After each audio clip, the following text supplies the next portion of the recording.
भगवत गीता के नाम कुछ पल हर सुबह शाम चैनल में यह नाम आवाज एक बार फिर आप सबों का स्वागत और अभिनंदन करती है।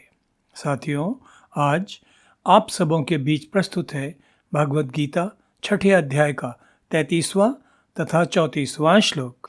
यह अयम योगः त्वया प्रोक्तः साम्येन मधुसूदन एतस्य अहं न पश्यामि चञ्चलत्वात् स्थितिं स्थिराम्।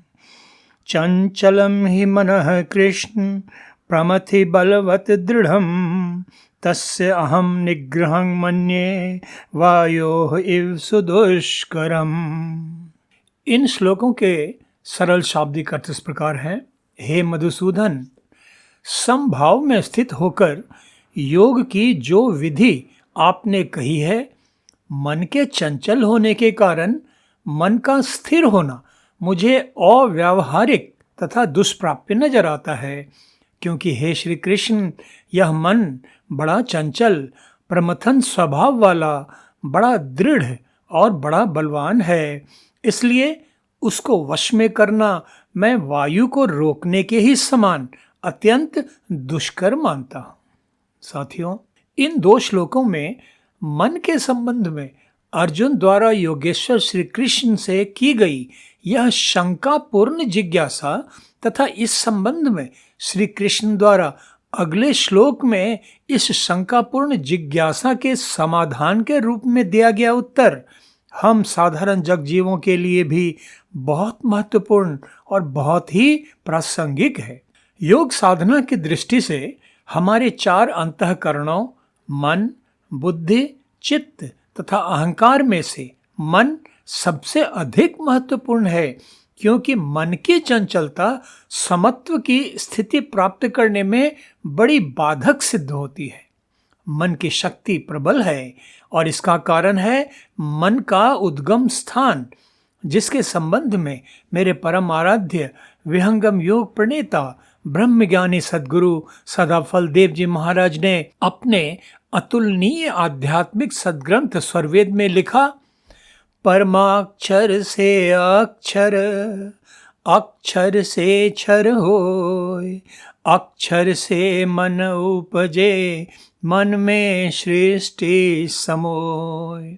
साथियों, इस दोहे में संपूर्ण सृष्टि की उत्पत्ति क्रम का रहस्य उद्घाटित करते हुए सद्गुरु सदाफल देव जी महाराज ने कहा, परमाक्षर, परम अक्षर अर्थात परम पुरुष परमात्मा पर ब्रह्म, उनकी इच्छा शक्ति मात्र से ही अक्षर अर्थात ब्रह्म की उत्पत्ति होती है और ब्रह्म के द्वारा इस क्षर नाशवान सृष्टि का सृजन होता है।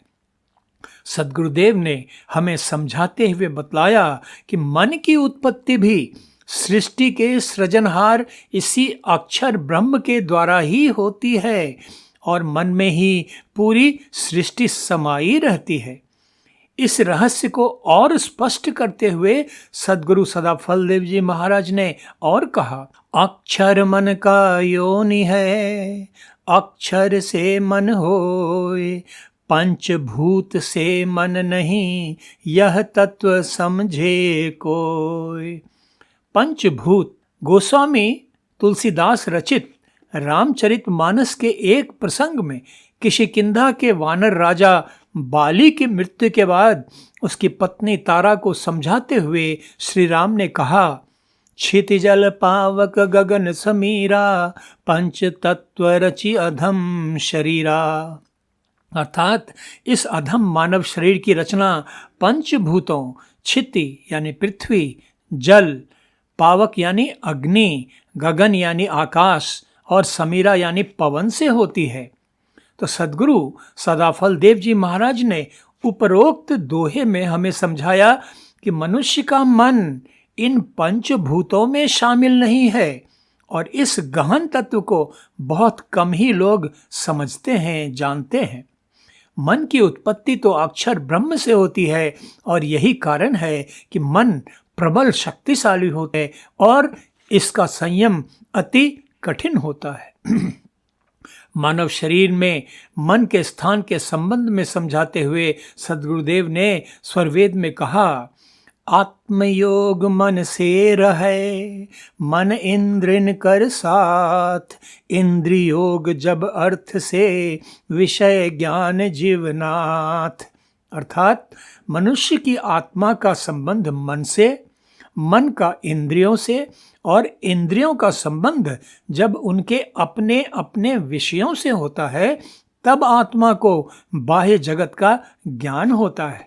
इसके बाद सद्गुरु सदाफल देव जी महाराज ने कहा, नेत्र अग्र मनवास है, जागृत में जग ज्ञान, मन मध्यम परमान में, स्वप्न कंठ स्थान। जिस अवस्था में मन इंद्रियों के साथ मिलकर बाहरी जगत का कार्य करता है, वह मनुष्य की जागृत अवस्था कहलाती है। इस काल में यानी जागृत अवस्था में मन का स्थान नेत्र के आगे रहता है। मन न पूर्ण रूप से जड़ है और न ही पूर्ण रूप से चेतन, इसलिए मन को मध्यम परिमाण वाला बतलाया गया है। मन की स्वप्न अवस्था में मन बाहर के विषयों को छोड़कर कंठ में स्थित हिता नाड़ी में स्थापित हो जाता है और अंदर के विषयों का दर्शन करता रहता है। और इसके बाद मन की तीसरी अवस्था के संबंध में सद्गुरु सदाफल देव जी महाराज ने कहा, सुषुप्ति मना ब्रह्मांड में, मन मथ थकित अकाम, मन आच्छादित घोरतम, करण रहित जीव नाम। अर्थात सुषुप्ति यानी मनुष्य की अत्यंत गहरी निद्रा की स्थिति में मन विषयों से मुक्त होकर मनुष्य के ब्रह्मांड में स्थित रहता है। इस अवस्था में मन के ढक जाने के कारण बाह्य ज्ञान का आवागमन बंद हो जाता है और आत्मा करण रहित होकर अपने स्वरूप में स्थित रहती है। इसे मनुष्य की सुषुप्ति अवस्था कहा जाता है। ब्रह्मज्ञानी सद्गुरुदेव द्वारा मन के उद्गम तथा मानव शरीर में मन के स्थान के संबंध में समझ लेने के बाद आइए अब मन की चंचलता तथा प्रबल शक्ति के संबंध में थोड़ा विचार करते हैं। हम सब तो मन की चंचल प्रवृत्ति से भली भांति परिचित हैं ही। सभी मनुष्यों के मन में लगातार नए नए विचार उत्पन्न होते रहते हैं। कोई भी विचार स्थायी नहीं होता। मन में उत्पन्न रहने वाले विचार पल पल बदलते रहते हैं। मन इतना शक्तिशाली होता है कि मनुष्य को उसके सोचे विचारे शुभ संकल्पों से भी पूरी तरह विचलित कर देता है। मनुष्य के जीवन की दिशा को पूरी तरह बदल कर रख देता है। अर्जुन मन को प्रमथन स्वभाव वाला बतलाता है, अर्थात लगातार विचलित करते रहने वाला स्वभाव। तो ये सभी मन की स्वाभाविक प्रवृत्तियां हैं।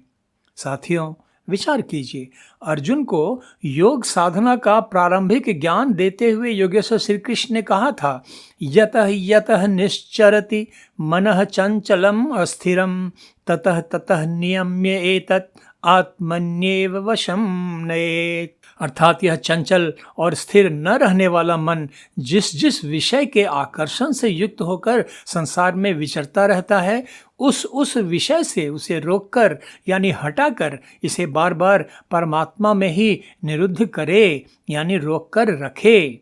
तो इस श्लोक में योगेश्वर श्री कृष्ण स्वयं ही मन की चंचल अस्थिरता को स्वीकार करते हुए अर्जुन को मन को निरुद्ध करने यानी रोकने संबंधी उपदेश कर रहे हैं।